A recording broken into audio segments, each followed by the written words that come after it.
বাংলাদেশের রাজনীতিতে একটা কোড সবাই ইউজ করেন, প্রত্যেকটি রাজনৈতিক দল। আর মাঝখানে যেটা হচ্ছে জনপ্রিয়তা। জনপ্রিয়তাকে বিচার বিবেচনা করে এমন অনেকে সংসদ সদস্য হয়েছেন যে সংসদে একজন এমপির কি করণীয়, একজন এমপির শিক্ষাগত যোগ্যতা কতটুকু হওয়া উচিত, তার মন মানসিকতা আসলে কোন লেভেলে থাকা উচিত, রাষ্ট্রের নীতি নির্ধারণী এই গুরুত্বপূর্ণ জায়গাটাতে এক ধরনের আমরা অস্থির অবস্থা দেখেছি বিগত আওয়ামী লীগ সরকারের সময়। আর এখানে সবচেয়ে খারাপ কয়েকটা জিনিসের মধ্যে যেটা ছিল, যেমন ধরেন ক্রিকেটার সাকিবকে এমপি বানানো, মমতাজের এমপি পদ, এরকম আরও অনেককে দেখেছি যারা আপনার একটা বক্তব্য দিবেন, যিনি তার এলাকা নিয়ে সংসদে কথা বলবেন, বাংলাটা পর্যন্ত রিডিং করতে পারেন নাই। তো এই ধরনের মানুষ রাজনীতিতে যখন ঢুকে গেছে তখন স্বাভাবিকভাবে অনেকের কাছে প্রশ্ন উঠেছিল তখন সংসদে আসলে কাজটা কি। আর এই কোয়ালিটিতে যিনি সবার আগে জনপ্রিয়তার শীর্ষে ছিলেন, দলমত নির্বিশেষে একসময়ের জনপ্রিয় শিল্পী মমতাজ, তিনি আপনার যখন রাজনীতিতে নাম লেখালেন তখন হয়ে গেল কি যে তিনি আর কোনো সারা বাংলাদেশের জনতা রইলেন না, তিনি হয়ে গেলেন আওয়ামী লীগের। আর রাজনীতির রোশানলে তিনি পরেই গেলেন। ক্ষমতা পাওয়ার পরেও তার বিরুদ্ধে স্থানীয়ভাবে নানান অভিযোগ ছিল। ইভেন আপন সৎমাকে একটা খুপড়ি করে রাখার মতন ঘটনাও কিন্তু তিনি ঘটিয়েছেন, গণমাধ্যমে প্রকাশিত হয়েছে।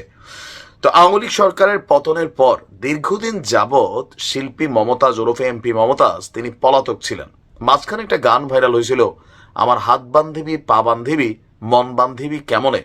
তো এখন হাত পা বান্ধার মধ্যেই তিনি পড়ে গেছেন। আপনারা সকলে জানেন যে গতকাল রাতে শিল্পী মমতাজকে গ্রেপ্তার করা হয়েছে। তিনি এই দীর্ঘ সময়টা যাবৎ ধানমন্ডিতে একটি বাসায় তিনি থাকতেন, আর খুব বেশি চলাফেরা বাহিরে করতেন না। আর যদিও প্রয়োজনে বের হতেন, মাস্ক ব্যবহার করে বা বোরকা ব্যবহার করেই বের হতেন। বাট এই দীর্ঘ লুকাছুপির খেলাটা তিনি আর চালাতে পারেন না। আওয়ামী লীগ নিষিদ্ধ হওয়ার পর থেকেই অনেক জায়গায় আওয়ামী লীগের এমপিদের গ্রেপ্তারের পরোয়ানা খবর আমরা কিন্তু পাচ্ছি না তাদেরও। কেন?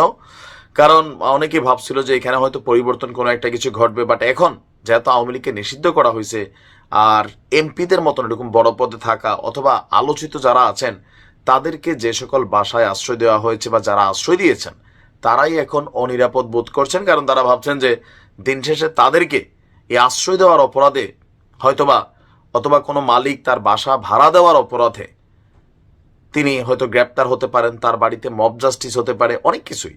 তো সেই জায়গাগুলো থেকে গোপন সংবাদ ছিল আমাদের পুলিশের কাছে যে মমতাজ ধানমন্ডির কোন বাসায় অবস্থান করছেন। তো গতকালকে অভিযান চালিয়ে মমতাজকে ধানমন্ডির সেই বাসা থেকে গ্রেপ্তার করেছেন আপনারা আমাদের আইন শৃঙ্খলা বাহিনী পুলিশ। আমাদের ডিবির পক্ষ থেকে বলা হয়েছে যে সোমবার রাত 12:15টার দিকে তাকে ধানমন্ডির একটি বাসা থেকে আমাদের ডিবি গ্রেফতার করেছে, আইন শৃঙ্খলা বাহিনীর অংশ। এমনকি তিনি আমাদের ডিবি কমিশনার মোহাম্মদ যুগ্ম কমিশনার নাসিরুল ইসলাম বলছেন তার বিরুদ্ধে রাজধানী এবং মানিকগঞ্জে তার যে নির্বাচনী এলাকা সেখানে বৈষম্য বিরোধী আন্দোলনের হত্যা সহ একাধিক মামলা রয়েছে। আর গোপন সংবাদের ভিত্তিতে ধানমন্ডি স্টার কাবাবের পেছনে একটি বাসা থেকে তাকে গ্রেফতার করা হয়েছে। তিনি এই মুহূর্তে ডিবি কার্যালয়ে আছেন আমরা যখন এই নিউজটি করছি। তো কি কি মামলা আসলে তার বিরুদ্ধে আছে, যে মামলাগুলো, সেই মামলাগুলো কতটা স্ট্রং বা কতটা হালকা সেটা হয়তো সময়ের সাথেই বোঝা যাবে। 23শে অক্টোবর তার বিরুদ্ধে একটা মামলা হয়েছে, যেখানে তিনি সহ দেওয়ান জাহিদ সহ আরো 109 নেতাকর্মীর বিরুদ্ধে যে বৈষম্য বিরোধী আন্দোলনে হত্যা এবং হত্যা চেষ্টা, তা এই ধরনের মামলা। আবার প্রায় এক যুগ আগে, 12 বছর আগে হরতালের মিছিলে পুলিশের গুলিতে 4 জন নিহত হওয়ার ঘটনাটিতেও মামলা হয়েছে, যেখানে অজ্ঞাতনামা অনেক ধরনের আসামি আছে। তো দেখা যাক, আজকে তাকে হয়তো আদালতে তোলা হবে, তার কারাগারে হয়তো প্রেরণ করা হবে।